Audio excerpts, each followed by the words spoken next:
Esse humanismo, só para a gente entender, era um movimento intelectual do Renascimento, ele era pertencente ao Renascimento, que surgiu nos centros urbanos mais desenvolvidos da Península Itálica.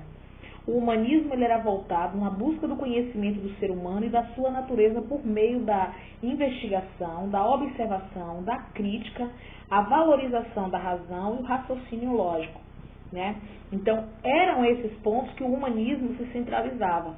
Nessa perspectiva, os humanistas acreditavam que as pessoas deveriam deixar de lado a submissão, a devoção religiosa, o centro da existência com a vida da época medieval, né?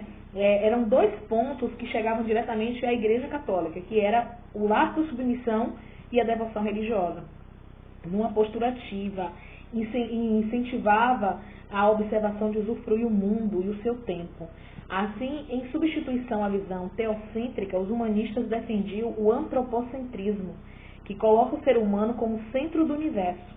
Antropocentrismo é a colocação do ser humano como o eixo central, né, do universo. O homem no lugar de Deus deveria ser a medida de todas as coisas. Então, nesse fator aí, a Igreja Católica ela não é pertinente, porque o teocentrismo é Deus no centro de tudo. A partir daqui a gente começa a visionar um outro modo, uma outra visão, né, o humanismo, que é colocar o ser humano como centro, né, do universo. William Shakespeare, em 1564 a 1616, em sua obra Hamlet, traduziu uma nova visão sobre o ser humano. Ele diz o seguinte: que obra-prima o homem, quão nobre pela razão, quão infinito pelas faculdades. Como é significativo e admirável na forma e nos movimentos. Nos atos, quão semelhante aos anjos. Na apreensão, como se aproxima aos deuses. Adorno do mundo, modelo das criaturas.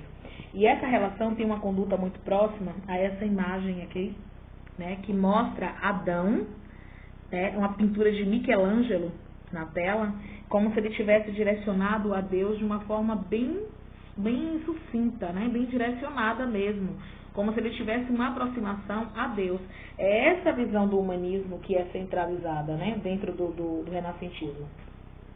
Além disso, o humanismo também ele tinha os seus valores próprios no mundo burguês, que era o otimismo, pensamento positivo e aberto em relação ao novo, o individualismo, né, que é a afirmação de uma liberdade do indivíduo em relação a toda a sociedade, e a competição, que é o incentivo de capacidade de agir do ser humano.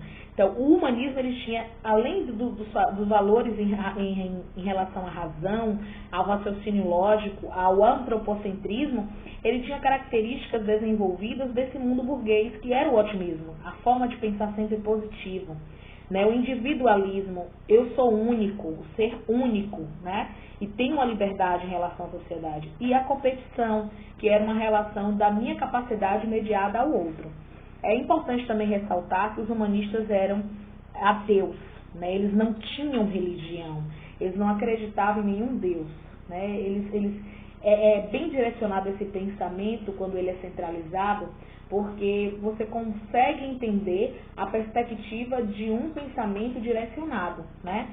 Pelo contrário, os cristãos que defendiam a busca da verdade por meio dessa investigação, a reflexão racional, pois entendiam que a razão não deveria estar a serviço da fé, mas ser uma categoria livre. E a partir daí é que a igreja começa a discerminar que a razão ela não é um método direcionado à vida do cristão.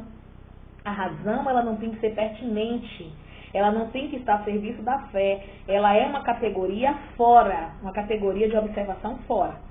O espírito científico ele se fez presente até o século XV, pois acreditavam que diversos fenômenos da natureza, como doenças, manifestações da vontade, era vontade divina.